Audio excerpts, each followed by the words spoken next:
BHU के gate पर या कहीं पर, या तो हम लोग स्वयं आत्मदाह कर लें या अपनी डिग्रियों कि ये जो निर्णय हुआ है शोध में प्रवेश को लेकर के, इस निर्णय पर आपके क्या विचार हैं? विचार यही है कि हम लोगों ने जो अभी तक की पूरी पढ़ाई की, खास करके आप एलकेजी से आइए तो कम से कम एक विद्यार्थी निश्चित रूप से 17 वर्ष 18 वर्ष पढ़ करके मास्टर्स पास करता है। और एमए पास करने के बाद चूंकि हमारा जो कोर्स है तो एमए इन हिंदू स्टडीज, पूरे देश में इसका ढिंढोरा पीटा गया और बीएचयू को क्रेडिट दी गई। बीएचयू ने कोर्स बनाया और बनारस हिंदू यूनिवर्सिटी ने जो एमए इन हिंदू स्टडीज का कोर्स बनाया उसको यूजीसी ने अडॉप्ट किया और देश की लगभग प्रतिष्ठित विश्वविद्यालयों में धीरे धीरे कोर्स आना शुरू हुआ। लेकिन जो बीएचयू ये कोर्स ले करके आया था उसके सेकंड बैच के हम पास आउट छात्र हैं। आज बीएचयू प्रशासन, भारत अध्ययन केंद्र जहाँ से हमने पढ़ा, किसी के कान पर ये जू नहीं रेंग रही है कि इन छात्रों ने, चूंकि हमारा यूजीसी नेट का 5वां या 6ठा पेपर हो गया है हिंदू स्टडीज का, बिल्कुल अभी तक शोध में एक भी सीट बीएचयू ने नहीं दिया।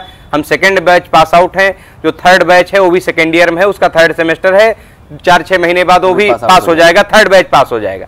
आज तक एक भी प्रवेश की सीट नहीं आई पीएचडी के लिए, पहला विषय हुआ। दूसरा, अभी जो आया है 3 दिन पहले यूजीसी नेट जेआरएफ का रिजल्ट, तो उसमें जो आप चर्चा आई, सभी लोगों ने जो रखा कि केवल जो ये नया नेम बीएचयू लाने जा रहा है इससे केवल जेआरएफ वालों का एडमिशन होगा। मैं अगर खुद की स्वयं की बात करूं तो मेरा 214 अंक आया, 107 क्वेश्चन हमारे सही हुए जनरल ईडब्ल्यूएस कैटेगरी में, 216 पर जेआरएफ हुआ, यानी कि एक क्वेश्चन प्रश्न पे 2 अंक से मेरा रह गया। तो इसका तात्पर्य यही हुआ कि अब तक जो हमने पढ़ाई की वो सब मार्कशीट ला करके हम एक सामूहिक जितने भी छात्र बैठे हैं एक हवन करें, या हवन करें, क्या करें, एक निशाचरी अग्नि प्रज्वलित करें, क्योंकि हवन पवित्र अग्नि होती है, एक निशाचरी अग्नि प्रज्वलित करें और बीएचयू के गेट पर या कहीं पर, या तो हम लोग स्वयं आत्मदाह कर लें या अपनी डिग्रियों का आत्मदाह करके वहां पर एक ई रिक्शा निकालें या ऑटो निकालें या कुछ भी निकालें, हम लोग अपने जीवन यापन का कोई अन्य मार्ग खोजें, क्योंकि अब शिक्षा के क्षेत्र में हम लोग कुछ कर पाएंगे ऐसा नहीं लग रहा है।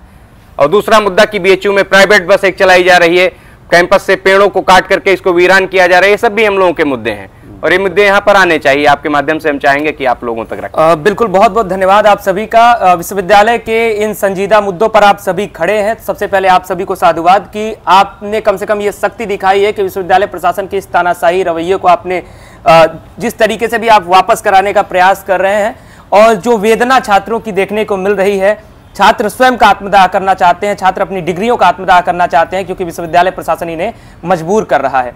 उम्मीद करता हूं कि विश्वविद्यालय प्रशासन तक हमारी आवाज, इन छात्रों की आवाज पहुंच रही होगी, और अगर आवाज आप सभी तक पहुंच रही हो तो महोदय इसका ध्यान दें कि छात्र विश्वविद्यालय में आता है पढ़ने के लिए, अपना घर बार छोड़ करके पढ़ने के लिए आता है, यहाँ ऑटो और ई रिक्शा चलाने के लिए नहीं आता है। छात्रों को आप इस तरीके से मजबूर न करें। और विश्वविद्यालय में और जो अनियमितताएं चल रही हैं, जैसा कि हम देख रहे हैं कि हमारे भी आंख के सामने प्राइवेट बसें चलती हैं, प्राइवेट बस कभी काशी हिंदू विश्वविद्यालय में चली नहीं, फ्री बस सेवा की बात हम लोग करते हैं। और अगर इस तरीके से नियम बदलेगा तो शायद महामना के जो सपने हैं उन सपनों को भी एक गहरी चोट पहुंचेगी।